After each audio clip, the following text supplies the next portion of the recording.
Jai Shri Narayan. Jai Shri Narayan. I pay my obeisances to my spiritual master, Srimad Jagat Guru Sudarshan Acharya Ji Maharaj. I pay my obeisances to Lord Sri Ramanuj. I pay my obeisances to the Purva Acharyas. I pay my obeisances to the 12 Valvas. I pay my obeisances to Mother Lakshmi. And I pay my obeisances to Lord Sriman Narayan. I welcome all of you here physically at the Sri Narayan Dham in Durban, South Africa. I welcome those that are watching this discourse live, locally, nationally and internationally. And I welcome in advance those that are going to be watching this discourse when it is posted in the various groups from around the world subsequently. Today, I welcome Mother Lakshmi on her 5th day as Santana Lakshmi, and this form of Mother Lakshmi is to give you a healthy,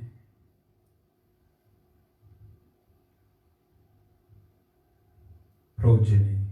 P-R-O-G-N-Y, progeny. Or some people say progeny or progeny. Alright? So whichever way you want to pronounce. In this, she wishes health in the family. Health with your children. Prosperity with your children. Healthy children, prosperous children. In this form of Mother Lakshmi.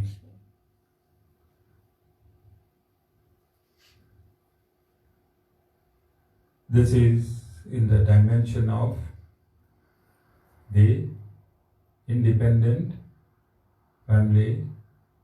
Then Mother Lakshmi is also the mother of every living entity. Is she not?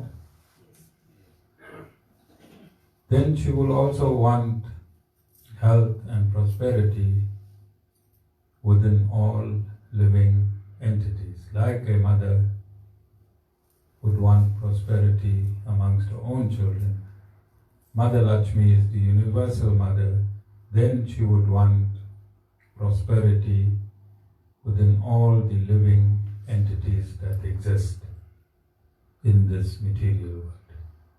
Would she not?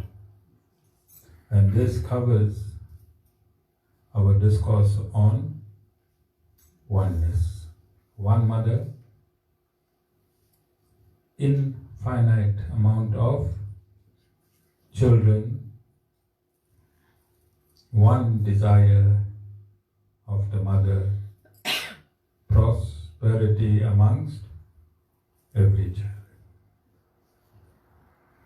So in order to achieve this equilibrium, then there should be prosperity among the various religions and those that are non-religious as well.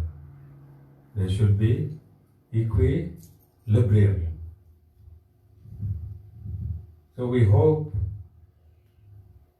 in this Navratri to make an indelible difference with these set of discourses,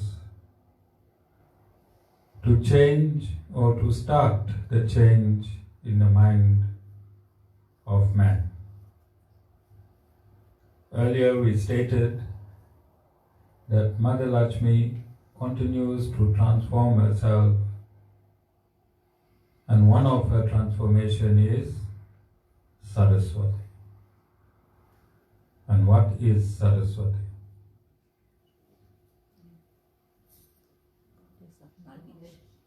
Knowledge. Saraswati is knowledge. And in these 10 days, if you drink the transcendental knowledge that you are receiving, then you are assimilating the Shakti of Mother Lakshmi in a form of Saraswati.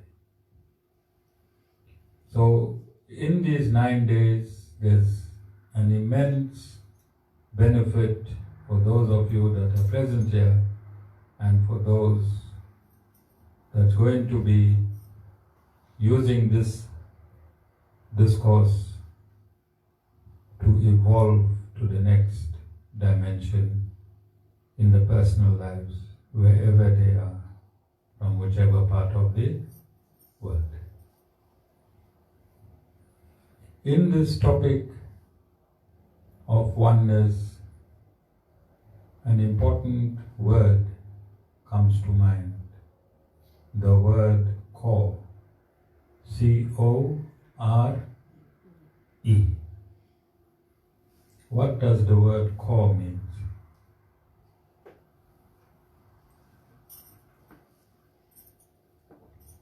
Thank God Sita is there. Otherwise we would have had no knowledge of the word core. What does core mean?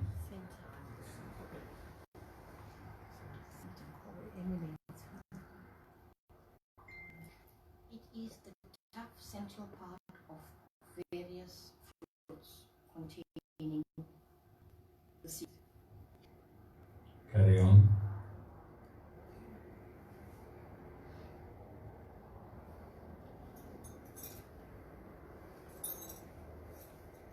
It is the part of something that is central to its existence or character. Stop. I want the second one. Core means it is the central part of something. So, on our journey to oneness,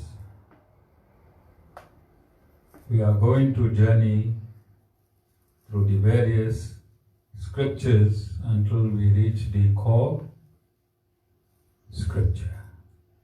How would you know which is the core scripture?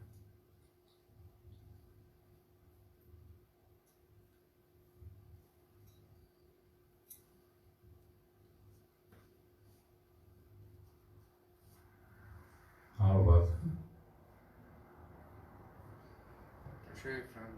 from there everything else. there should be no scripture beyond the core scripture. Then we would know it is the core scripture, wouldn't we?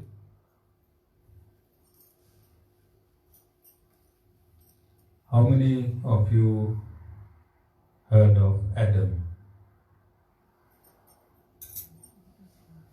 You all heard of Adam?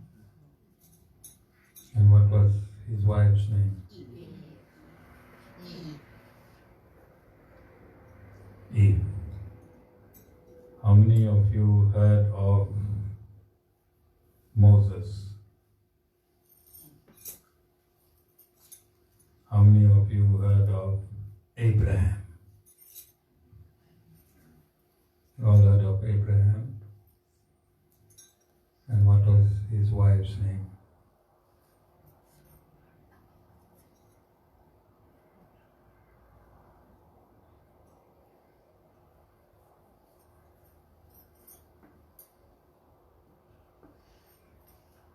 Sarah.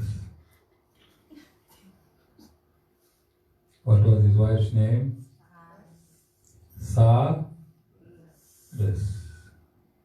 How many of you heard of Brahma? And what was his wife's name? Saraswati. Think there is a coincidence?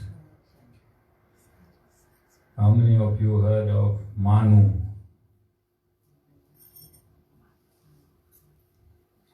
What's another name for Manu? Man. Another Another name for Manu is man. And in Hindi, in Sanskrit, another name for Manu is Nuhu. N-U-H-U. How many of you heard of the word Noah? No. How far is it from Nuhu? How far is it from Nuhu? No.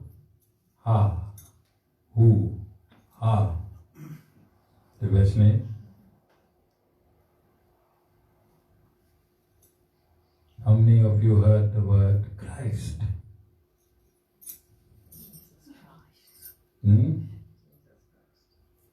Okay. And how many of you heard of the word Krishna?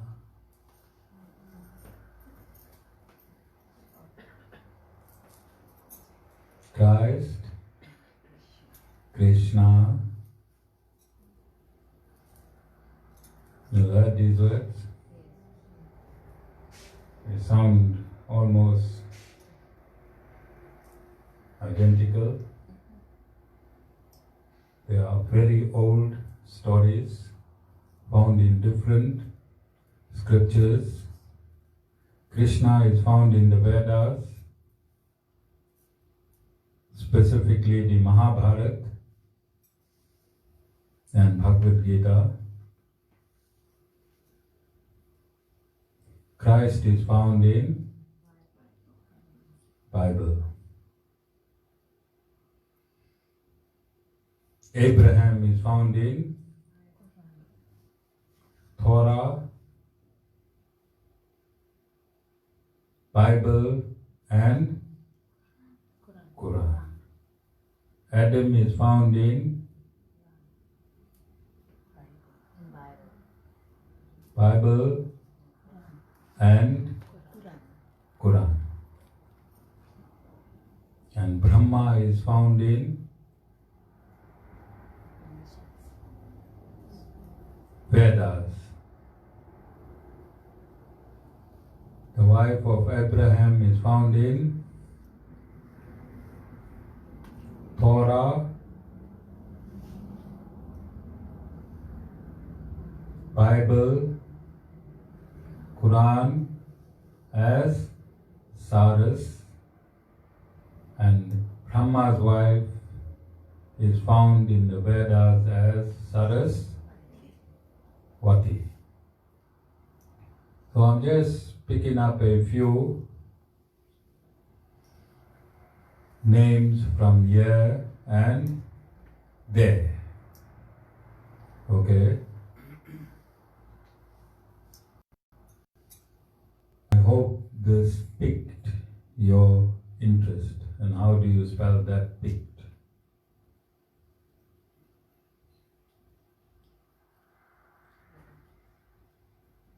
Ashwarya, how do you spell? I said, I hope this piqued your interest. How do you spell this piqued I'm talking about? P-I-Q-U-E-D.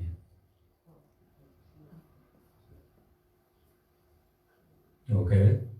I hope this piqued your interest.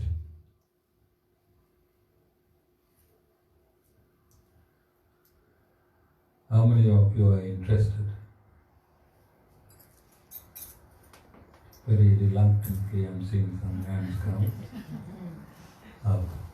Everyone here is for prosperity, abundance. Rashmi, why you are here? For Saraswati.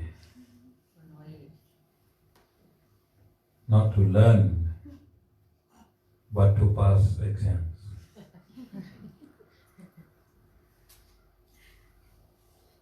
Isn't it, Rashmi? Miraculously pass your exam end of this year, like you have done for the past 4 years when you were the Guru. Isn't it, Rashmi? Yeah. Are you getting the drift? When I say oneness, that is why. You getting the drift? But Sanatana Dharma is not for drifts. Sanatana Dharma is an absolute science. And in absolute science, if we have to travel backwards from the Quran to the Vedas, then we have to travel scripturally and scientifically. And if God provided us with a core scripture, then this core scripture must be found in every religion. This core scripture must be found in every religion. And if the core of the first scripture is found in all the religions of this world,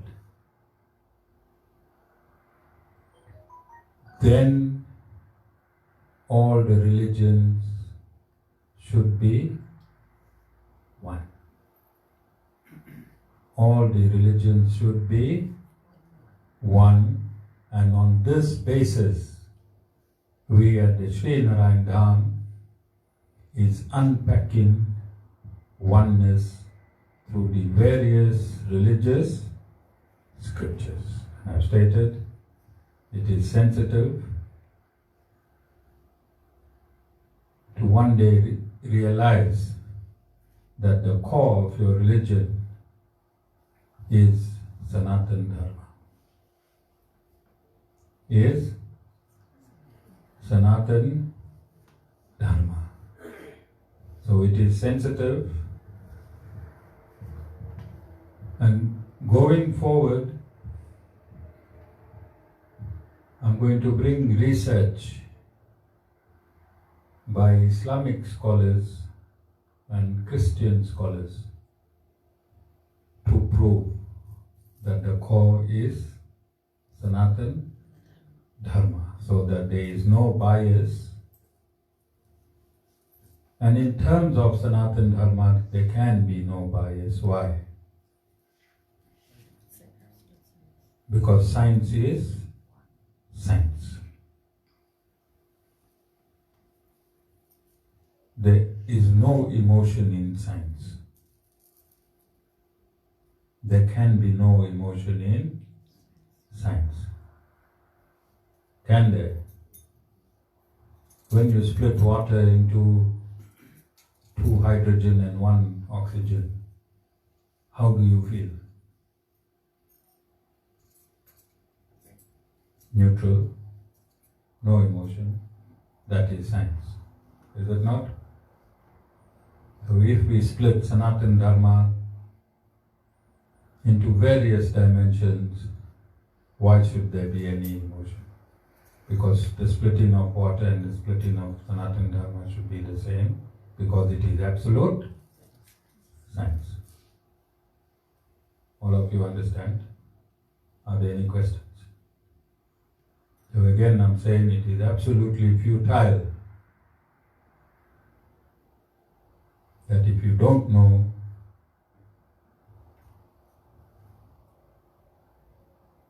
another religion in its completeness and your own religion in its completeness, you have no right to judge yourself as superior, because you need to know that religion whom you declare your religion to be superior to. You need to know that religion in and out.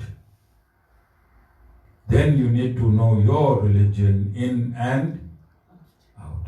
And if you know your religion in and out, and you know the next religion in and out, then you'll never ever declare one religion superior to another. Because you would have realized yourself, and you would have realized God, and you would have realized the diversity of God and the oneness of all living entities. We are placed in the material atmosphere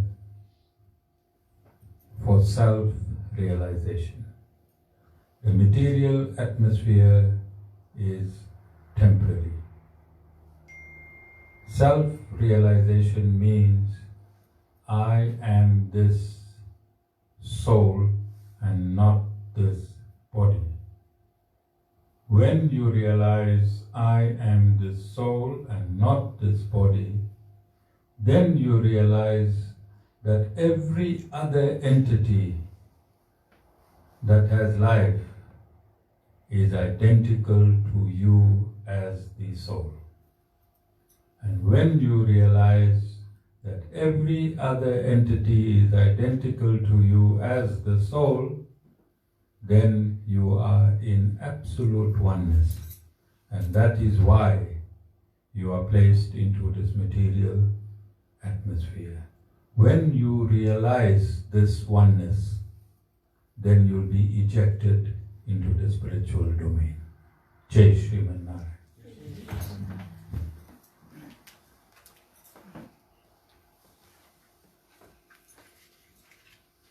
So short.